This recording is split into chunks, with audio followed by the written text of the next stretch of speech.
Good morning, everyone. It's great to see so many of you here. My name's Nico Franks. I'm the editor of C21 Kids at C21 Media. So we're going to hear from Nickelodeon, Baby TV, Disney and Turner in this session, and it's my job to make sure that they don't just say they're looking for great content and great stories. Although we are. Yeah, although of course they are. And we're going to begin with Nickelodeon, and the best place to start will be by seeing their like a really should. I'm up on your mind, feeling pretty good. Don't stop it. You in my way. Thank you so much. Oh wow, okay. Pop it. Like a really should. I'm up on your mind, feeling pretty good. Don't stop it. Oh wow, okay.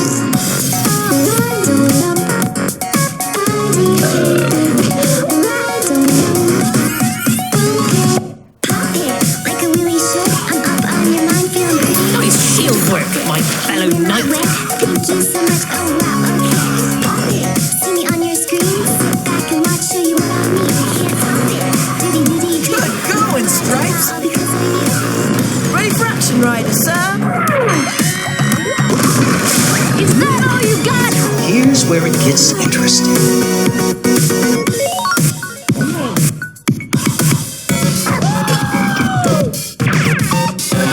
Pretty cool, right?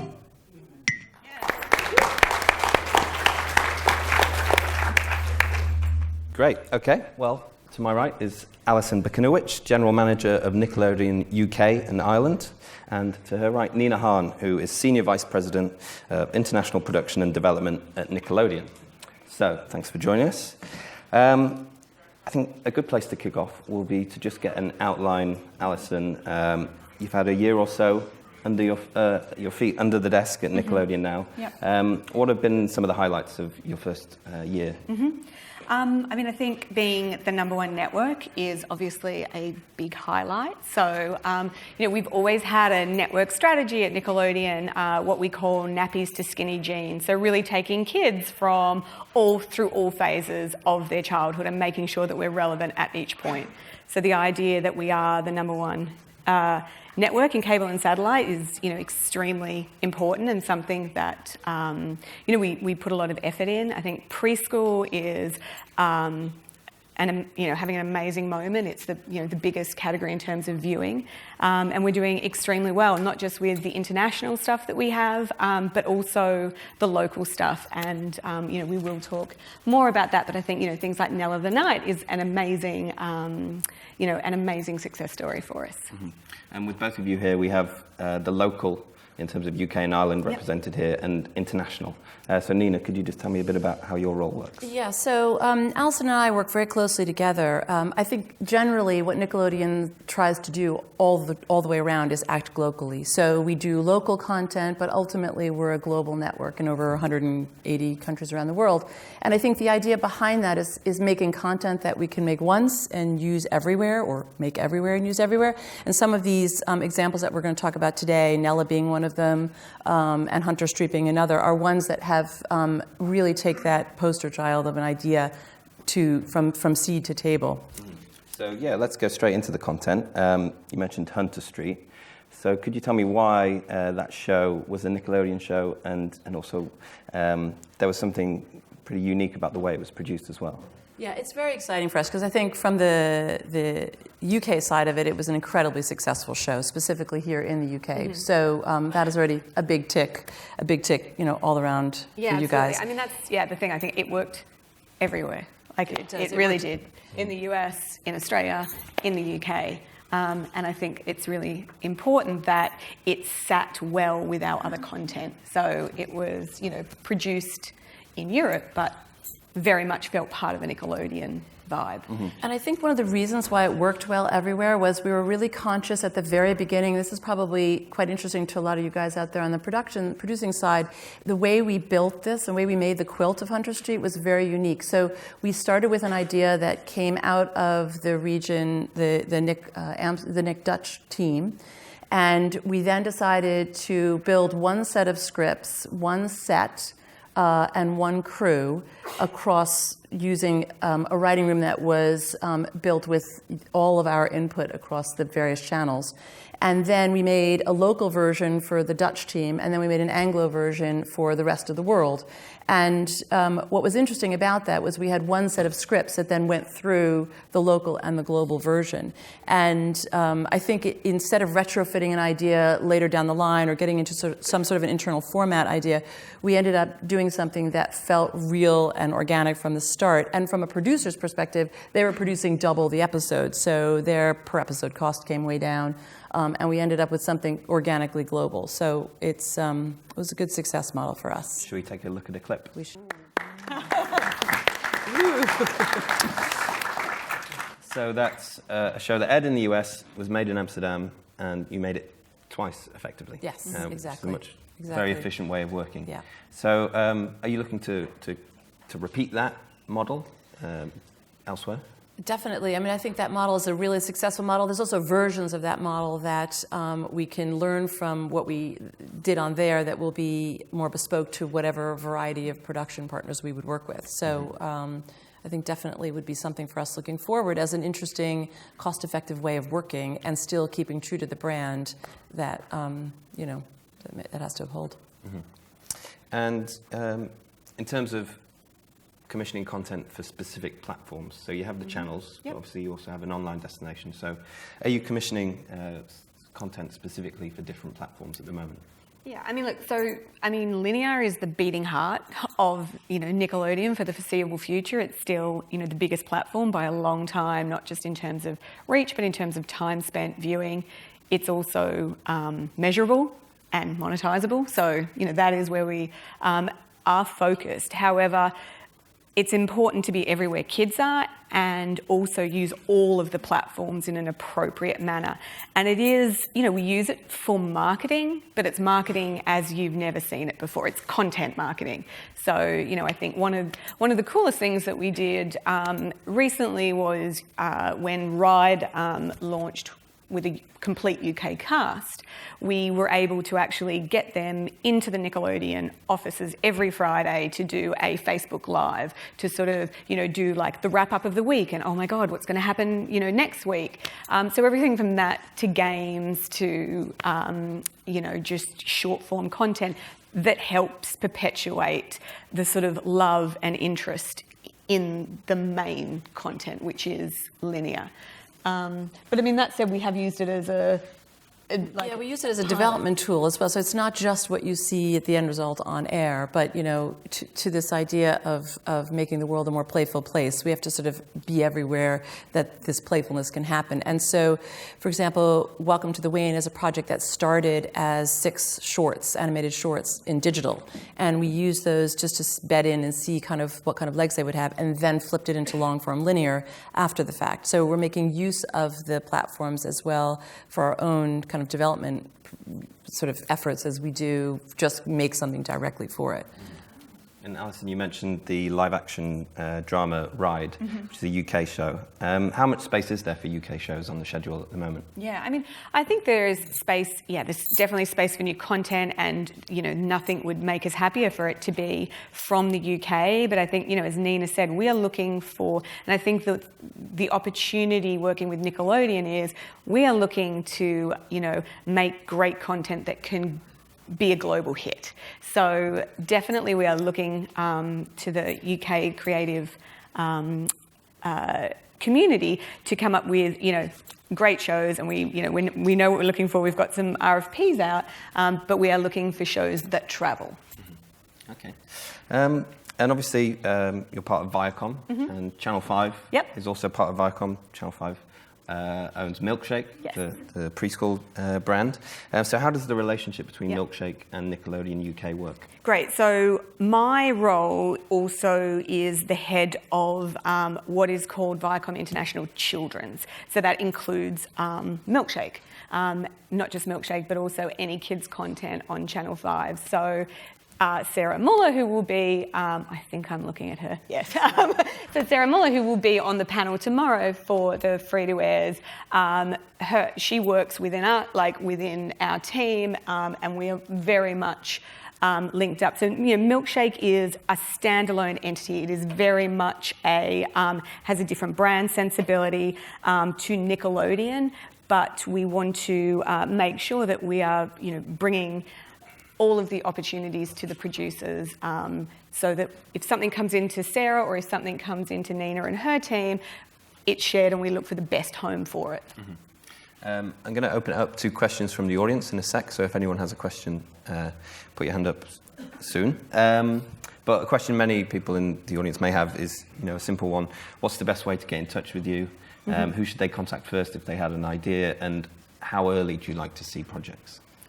I think the earlier, the better. I think early intervention is the key to success on both sides of the partnership, and definitely, I think thinking of us as a partner and less of a boss is definitely an important headspace to be in when you're bringing us content. And if it comes in on napkin art or it comes in fully fleshed out Bible, either way, for us to look at things at the earliest stage you feel comfortable is better, because then it sort of starts the conversation of what we have already or what we would love to see in this project if you were to go forward with it, and so on and so forth. So it helps everybody, both sides.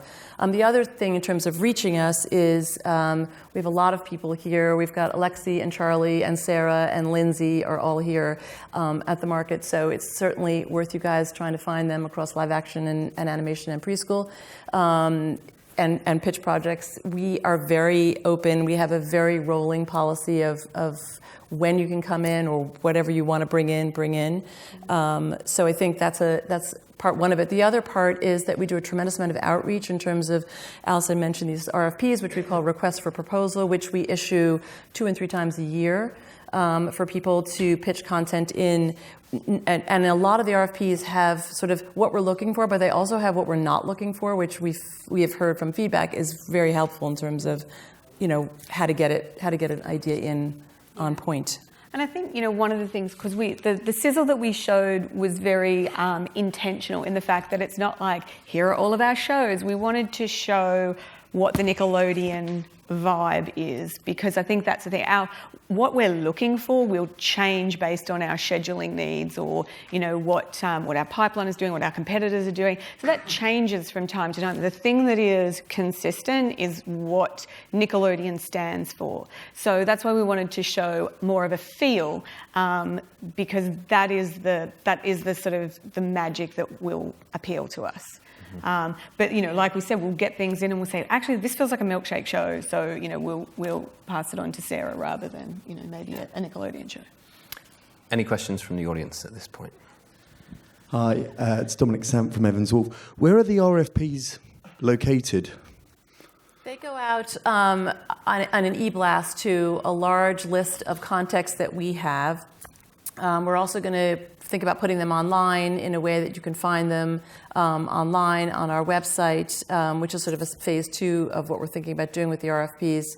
So at the moment, you can ask, if you're a live action or animation, you can ask Alexi or Charlie here in the front row, and we can make sure that you get one if you haven't already. Thank you. How important is it that when an idea does get brought to you, that it comes with a full, what they call 360 digital strategy? Obviously, we heard Alice Webb yesterday talking about how important digital is. Is it similarly, as vital for Nickelodeon? Yeah, I mean, let's face it, a great idea with good characters and compelling stories is the most important thing, and then how it rolls out is probably the easier part of that. But I think also that is changing. We're very much saying it used to be about what's the action figure. I actually think now it's almost like, what's the live experience, because the trend we're seeing is it's more off-screen is desired, so actual, family or kid experiences. So it's almost like, don't just think about the digital play, don't think just about the toy, think about how this comes to life in the real world. I mean, I think generally speaking, we talk a lot about being creator-driven, which we are, but I think the next iteration of that is being creative-driven, and I think to be creative-driven, you've got to think about every aspect of the project, insofar as you come up with a strong idea, but then what? And that's the challenge to ask oneself. especially with the knowledge that kids are platform agnostic. So you have to be, as creators, platform agnostic as well, in terms of how you make stuff. So. What are some of the main ways you would say the Nickelodeon brand differs from your competitors, and what are some recent programs that typify that? I think, the definition for Nick is really, and the content that we make is equal parts emotional, broad, and simple. And I probably would add diverse on there as well. And I think if you can have a property that has those 3 or 4 elements in equal measure, then that's something that would really speak to who we are. It's an incredibly grounded network that takes and reflects a kid's reality as it currently stands, and then twists it or takes you in some journey that is, off the charts from what the sort of authentic pulse point is.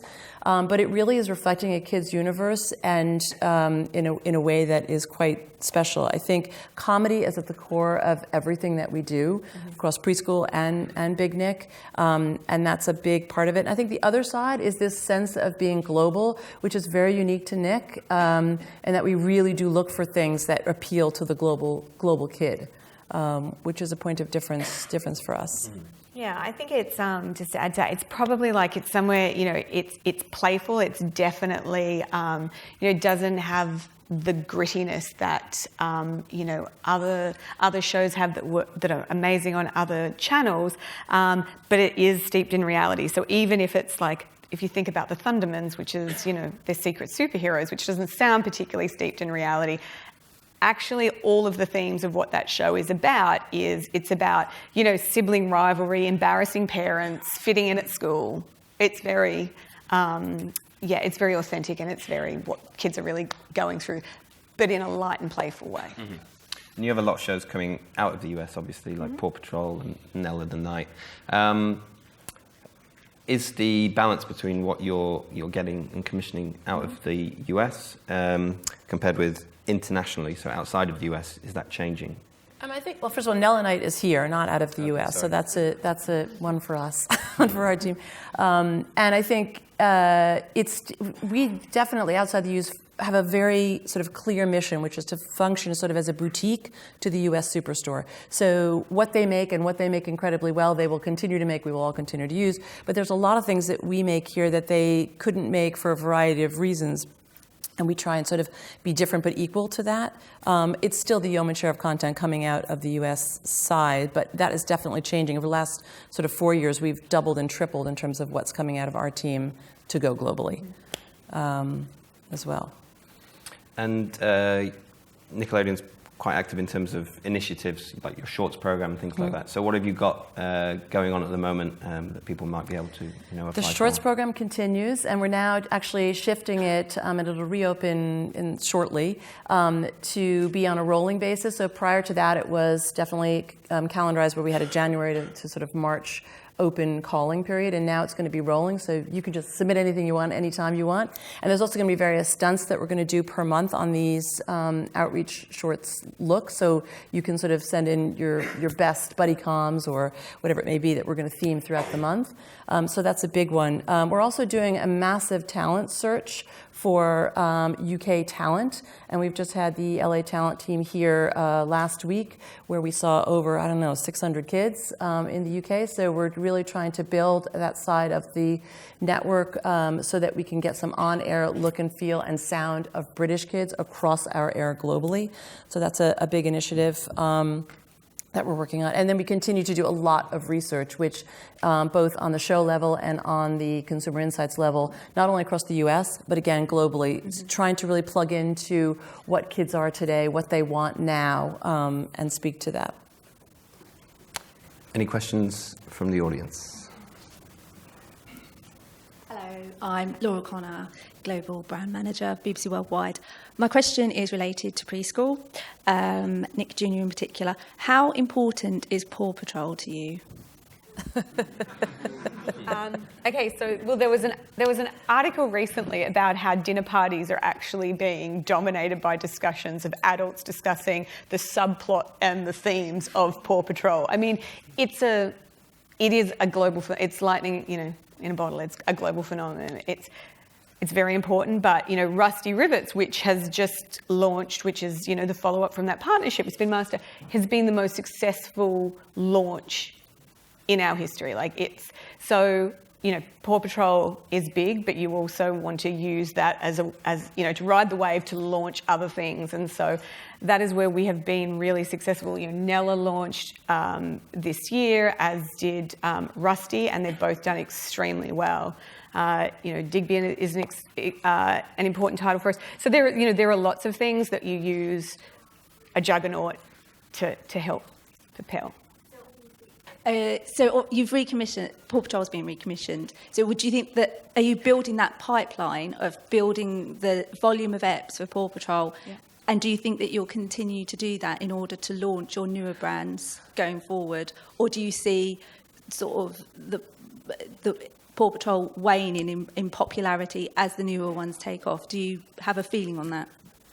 No, I think, I mean, we're certainly seeing no signs of Paw Patrol waning. I think, you know, it's, you know, you always have to see what are the shows that are built to last, and only time tells, but for the time being, it's not only a ratings juggernaut, but it's a social phenomenon as well, so.